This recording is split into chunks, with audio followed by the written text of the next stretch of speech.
Saat Tony memanggil wanita terkaya itu dengan sebutan mama di depan seluruh sekolah, teman sekelas dan mantan pacarnya yang selalu merendahkannya langsung tercengang. Ternyata cowok miskin yang mereka pandang sebelah mata adalah anak kandung dari orang terkaya di negara ini. Dan kali ini ibu Tony yang merupakan orang terkaya itu muncul sendiri, hanya untuk bertemu dengan calon menantunya. Namun setelah bertemu malah terlihat sangat kecewa, dan hanya berkata biasa saja. Tony langsung menyahut, mengatakan kalau cewek itu bukan hanya biasa saja tapi juga berperilaku buruk, dan dia sudah putus dengan cewek itu. Ternyata sebelumnya, Tony awalnya ingin memberi kejutan untuk pacarnya, berencana mengumumkan statusnya sebagai anak konglomerat di hari jadi mereka, sekalian melamar pacarnya. Tapi yang didapat malah ejekan dari teman-temannya. Mereka semua mengejeknya sebagai cowok miskin, yang berani-beraninya melamar Dewi kampus. Namun Tony tidak ambil pusing, karena mereka sebentar lagi akan kena tamparan balik. 1 jam kemudian, pacarnya datang terlambat, dan ternyata datang bersama preman kampus. Melihat itu Tony langsung marah, meminta penjelasan dari pacarnya. Tapi pacarnya malah dengan bangga berkata, kalau Tony tidak punya kemampuan, tidak bisa memberikan hidup yang dia inginkan, sedangkan preman kampus bisa.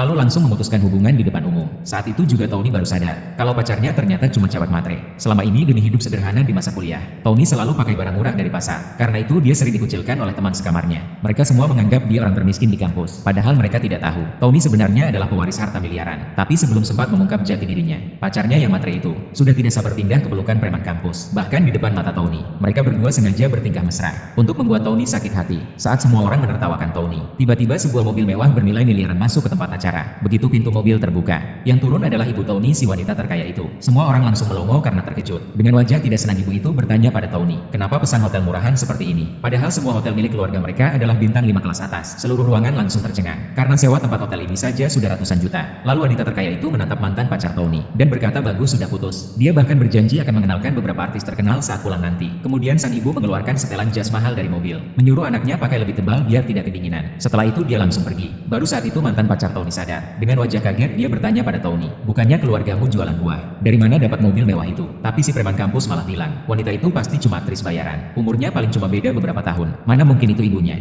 Teman-teman lain juga ikut menyela, mengatakan kalau Tony terlalu ingin pamer, sampai rela sewa mobil dan bayar orang buat acting. Mereka bahkan bilang Tony tetap tidak akan bisa mengalahkan preman kampus. Padahal mereka tidak tahu, keluarga Tony memang punya mobil edisi terbatas itu. Melihat Tony terus diam saja, salah satu teman langsung mengeluarkan ponsel, memamerkan mobil mewah yang katanya disewa oleh preman kampus untuk foto, dan dengan yakin berkata, mobil ini edisi terbatas di seluruh dunia. Tony yang miskin seumur hidup pun tak sanggup beli satu rodanya. Mantan pacarnya langsung terpukau, dan manja pada preman kampus minta ikut naik mobil itu. Tony melihat sekilas ke ponselnya, dan mengenali foto mobil yang dimaksud. Ternyata foto itu diambil di kebun buah milik keluarganya untuk promosi. Lalu dia langsung kirim foto itu ke pengacaranya untuk konfirmasi, dan jawaban pengacara membuktikan, foto itu memang materi promosi yang belum dirilis. Saat ini hanya staf internal yang punya akses. Lalu bagaimana foto itu bisa bocor keluar?